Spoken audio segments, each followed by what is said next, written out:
अब इनकी कमियों के बारे में भी पंडित जी से जानते हैं कि क्या कमी है जिनको ये बेहतर कर सकते हैं। बताएं पंडित जी। कर्क राशि का स्वामी चंद्रमा है। ऐसे लोगों की मुखाकृति बहुत ही आकर्षक होती है। ऐसे लोग दूसरों को चुंबक की तरह खींचते हैं अपनी तरफ, इतने आकर्षक व्यक्तित्व के होते हैं। भगवान श्री राम की भी राशि कर्क राशि थी। पूरा मिथिलानिया मतलब कि भगवान की एक ललक पाने के लिए सारे काम काज छोड़ करके भागती थी। और भगवान श्री राम जिस जिस रास्ते से वन को गए, अगल बगल के गांव के 10-10 मील दूर तक के लोग आकर के रास्ते में खड़े हो जाते थे भगवान राम की एक झलक पाने के लिए। तो कर्क राशि के जातकों को अंडर एस्टिमेट करना तो अच्छी बात नहीं है। होते तो हैं बहुत दमदार, इसमें कोई दो राय नहीं है। लेकिन कभी कभी इनकी राशि किसी की कुंडली में अगर शनि राहु केतु से प्रभावित हो जाती है या पापग्रह की दृष्टि हो जाती है तो ये दूसरों का मजाक उड़ाने लगते हैं। छोटी छोटी बातों पर इनकी रोने की आदत होती है, नाराज होने की आदत होती है। और ये चंद्रमा की राशि होने के कारण भावुकता इनकी सबसे बड़ी कमजोरी होती है। इनके मन में हमेशा एक अनजाना भय रहता है। कर्क राशि वाले दूसरों से अपना काम निकलवाने में असमर्थ होते हैं।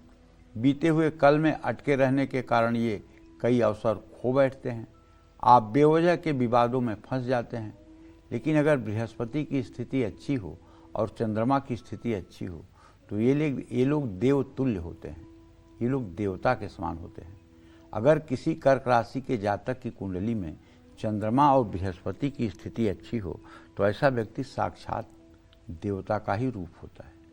सबकी मदद करने वाला, सबके कष्टों का निवारण करने वाला और बिल्कुल घमंड से रहित, अपने को एकदम सामान्य समझने वाला और दूसरों की मदद के लिए वरदान, दूसरों के सहयोग के लिए वरदान। यहाँ तक कि ऐसे लोग समाज के बहुत बड़े शुभचिंतक होते हैं। ये अपने लिए कम, दूसरों के लिए ज़्यादा जीवन जीते हैं। रही बात अगर चंद्रमा बृहस्पति की स्थिति मजबूत नहीं है तो चूंकि चंद्रमा की राशि है तो ये मूडी भी हो सकते हैं, बेवजह किसी से विवाद भी कर सकते हैं। कर्क राशि के कई लोग अपने जीवन से निराश रहते हैं। कर्क राशि वालों को असुरक्षा की भावना हमेशा घेरे रहती है। लेकिन अगर चंद्रमा और बृहस्पति की स्थिति अच्छी है तो ये असुरक्षा की भावना क्या, कभी असुरक्षा शब्द इनके जीवन में नहीं आता। ये दुनिया को सुरक्षित करने वाले होते हैं। इन्हें कौन असुरक्षित करेगा। लेकिन अब सबकी कुंडली में अलग अलग स्थितियां होती हैं। इसलिए कुल मिलाकर के हम ये जानते हैं कि कर्क राशि के जातक, अब जो देखिए भगवान राम कर्क राशि के थे तो उन्हें एक बड़ा काम करना था। जब लंका पर चढ़ाई करना था तो बताओ उन्होंने क्या किया था।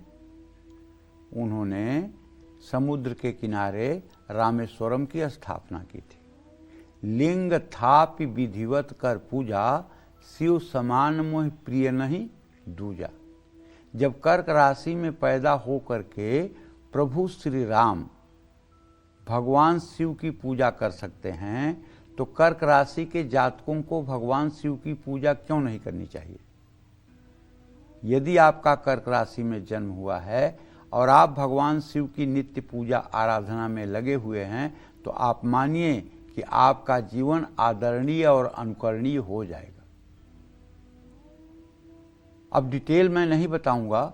शिव पूजन का जितना भी महात्मा है उन सबको आपको फॉलो करना चाहिए और शिव पूजन में आपको अपना मन लगाना चाहिए और कोई भी शुभ कार्य करने के पहले भगवान शिव का स्मरण अवश्य करना चाहिए। जय मां विंध्यवासिनी।